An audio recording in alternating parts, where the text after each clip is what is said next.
guys, welcome back to the channel. So I finally hit 1,000 miles and I've had the car for, I want to say, I haven't hit the 3-month mark, but I've definitely passed the 2-month mark. So I'm like at 2.5 months probably with the G80 M3, and you know, I'm around here. We look at it together.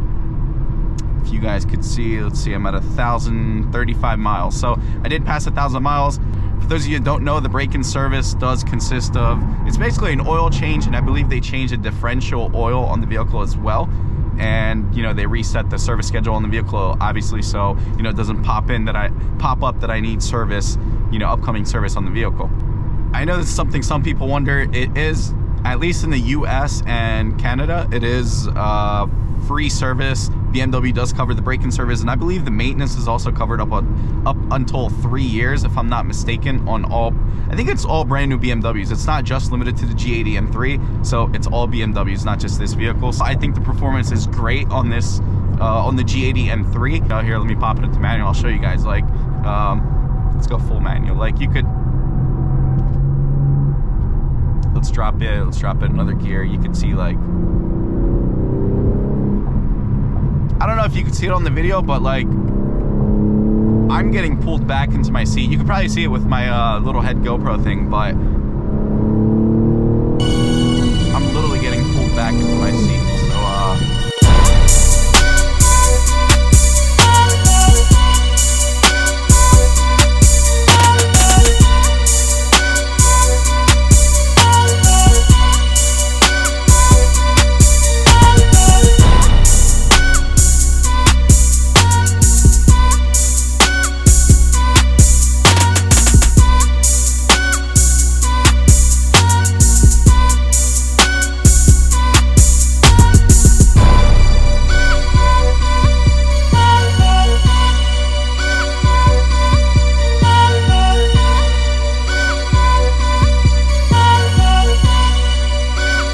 Let's move on to the exterior of the vehicle. So I want to touch on some points, you know, considering I've had the vehicle for almost 3 months now, and again, my personal opinion, how I feel about the vehicle now that I've had it for, you know, almost 3 months, 1,000 miles later. So of course we got to start with no other but the grille. I mean, the grille was probably the biggest topic of this vehicle when it came out, both, you know, the G80 and the G82. I believe the M4 is 82 if I'm not mistaken. So both the M3 and the M4, the grille was the biggest topic. So at first I also was not the biggest fan of the grille. You know, in pictures it, you know, it kind of looked a little weird. It was like, all right, what is BMW doing with this? What are they doing with the grille? What is this front end? But you know, once I started seeing them on the road, I mean, considering obviously other parts of the vehicle started to look kind of, you know, obviously the vehicle is a very aggressive vehicle. I think it's a gorgeous vehicle, but I started to like it a little more once my buddy Sundeep got his G80. It definitely grew on me, and you know, I don't know, now that I've had it for 3 months, you know, I wouldn't say I love it, but you know, it's still a little weird looking, but you know, it's definitely, in my opinion, I feel like it flows with the rest of the vehicle now that, you know, now that I own it. I've seen them on the car, I've seen them on the road, I've seen other vehicles of these on the road. You know, I do feel like even when you get the carbon fiber aftermarket grills, it kind of opens it up a lot more. You know, I don't know, let me know what you guys think. Here's a solid shot of the vehicle up front. You know, I know some people grill on them, other people still hate it, you know, bash it and everything, but to each their own. Second thing I want to talk about is these headlights. Whether I got the limited edition or not, I definitely wanted to get the laser headlights, obviously the shadow line lights as well. The shadow line is pretty much it's the black housing. There are people who get the laser headlights without the shadow line package. I'll see if I could drop a picture or two of those, if I could find some online so you guys could see, but mine do have the shadow line, which again is the blacking, but you could see, it says BMW laser. The laser, you could see like the blue. I think it definitely makes the car look way more aggressive. You know, this is with the lights off. If you guys saw the previous clip, you could see it with the lights on. I'll try to get you guys a night shot, but I think the lights definitely add to the aggressive look. Makes the car overall look better. Here, I'll do a full little walk around of the front end for you guys. Yeah, I mean, look at those. I mean, again, my opinion, maybe some people don't like them, but I think the lights are just one of my favorite things about this vehicle. Obviously, you know, it adds to the front end and everything, makes it way more aggressive. It flows with the black accents on my model, but you know, overall I think the headlights are beautiful. Regarding the carbon bucket seats, how I feel about them 3 months later, almost 3 months later, 1,000 miles of the vehicle. I haven't been on really long drives with the vehicle yet, so expect more in upcoming videos, but I think like one of the longest trips I've had was like maybe an hour and a half, almost 2 hours, and I don't know, I kind of felt like my back started to hurt like a little bit, but you know, I am 6'1", I'm a bit of a bigger guy, so I don't know, maybe smaller guys have less of an issue, but you know, I'm not saying they're bad. Like once you're in them, they're comfortable, and that's another thing. So getting in and out of them, it's not that easy, you know. Here, I'll give you guys a side shot so you can see from like the bottom, like where the door is, to the top, it's pretty high, and you kind of got to go over that. People actually install protectors here because they're worried that this is gonna, you know, get worn down over the years, which I haven't done. But let me know what you guys think if I should do that. I kind of decided I probably won't. Like, I'll just leave it because obviously the rest of the seat's gonna get worn down anyway. And I don't know if you could tell, but it's kind of like, you know, I don't want to say wear and tear already, but you know, you can kind of see the leather creasing a little bit. But then again, that's obviously because, you know, it's leather seats, it's gonna happen, it's bound to happen. But overall, I think they're beautiful. I think they're really cool seats. All my passengers have the same, you know, they'll say the same thing, like when they get in and out, it's a freaking pain, but once they're in the vehicle, they do feel like the seats are good. These are, they are power, which is pretty cool. I didn't think they were power. So they move forward, I'll show you guys. They move back, you could move also the back of the seat, and you can kind of tighten it and whatnot, which is pretty cool. I didn't think they would do that with the carbon buckets. You can see it's also like, it's got this like little, and here you can see it in the sun, it's like a little bit of a mesh in here, but the sides are suede, which is pretty cool. And with the limited edition, it is like stitched here, kind of to match like the steering wheel stitching and, you know, the rest of the vehicle, the headrest and everything.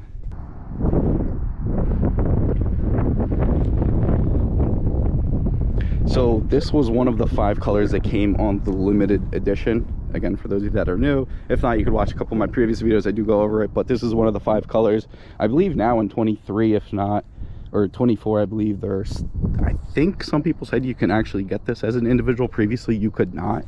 So FYI for anybody ordering one of these. Carbon bucket seats are definitely holding me in pretty tight on the seat. Not in an uncomfortable way though. I do, you know, I'm nice and comfortable, and you know, I'm firm in my seat.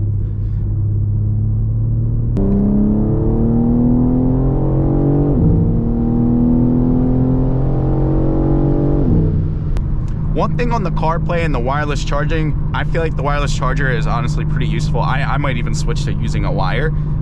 Even, you know, okay, yeah, I do use Google Maps here and there, but even when I'm not using maps, I do feel like it doesn't really charge the phone too much. But the other thing is, and I think this is an iDrive 8 thing, is when you're using CarPlay and the wireless charging, the phone gets really hot. Not sure why. I'm not sure if it's a bug, if it needs an update or what. One thing I want to touch point on real quick is this iDrive 8, the iPad display, this screen over here. Overall, I do love this. I think the iDrive 8, like this portion of it is sick. I think this looks awesome, and you know, I've showed you different menus and everything. This piece of it, you know, the climate menu being here, I don't mind it. Like I said, I've grown to like it because it's kind of, you know, when you hit it, it does go back, so it's not as bad as I thought initially. But I know I've mentioned it, I know other people have mentioned it. The concern is, what happens if this thing goes bad? If you can tell, it looks like this is a separate screen, and this is a separate screen, although it's one long display. I've already seen a report of this going bad on, I think it was on the forums. I forget if it was, I forget the exact details, but basically what happened is it just says the BMW logo for this person, and they have no control for the AC. They can't control the music. They can't control anything up until they tried removing the battery, you know, disconnecting the negative and what for, resetting everything, but still this screen's not working. This is working for that person, but this one stopped working. So a little concerning. You know, I know for me, I've said, you know, I was curious what would happen if that were to go bad, but I I guess we'll see. You know, I forget who it was on the forums, but you know, we'll see what happens. Obviously, BMW's going to take care of it. They'll probably flash it or reprogram it, I'm sure, before they replace it. But hopefully, that's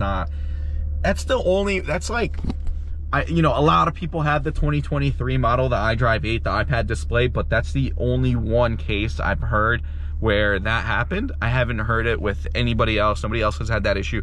I haven't had that issue, but again, I'm only at 1,000 miles. So, you know, I just wanted to point that out because I know a lot of people question this display. So it's only one case. Obviously the odds are low. I just want to show you guys the carbon fiber paddles that I was talking about earlier. I do love these. It is red from the back, and then you can see the carbon fiber on the front side. You know, I was bringing those up earlier, so I just wanted to show you guys real quick. Yeah guys, I just wanted to give you a quick overview of the vehicle after breaking 1,000 miles and after the break-in service is complete, and I've had it for almost 3 months. My personal opinion, I do enjoy the vehicle. I do love it so far. You know, hopefully now that the weather's getting better, I could drive it a lot more. We can push it a little more, and you know, once I put an exhaust intakes on it, it's going to be nice. And again, the next video, do expect the springs. I do have the springs. Like I said earlier, the springs are in my garage. The spacers hopefully get here, I was told 2 to 3 weeks, probably 2 weeks ago at this point. So hopefully next week I'll get the spacers, and then Juski will be throwing them the springs and spacers on. So expect that in the next clip. Till then, catch you guys next time.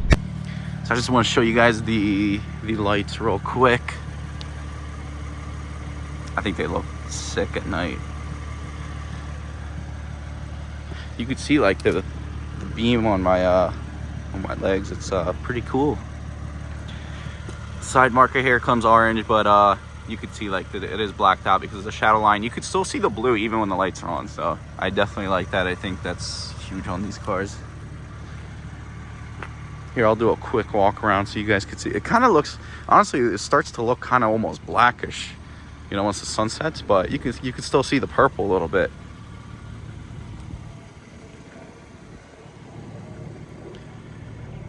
There's the lights. They don't look as red in the camera, but they're redder than what this video is showing, FYI.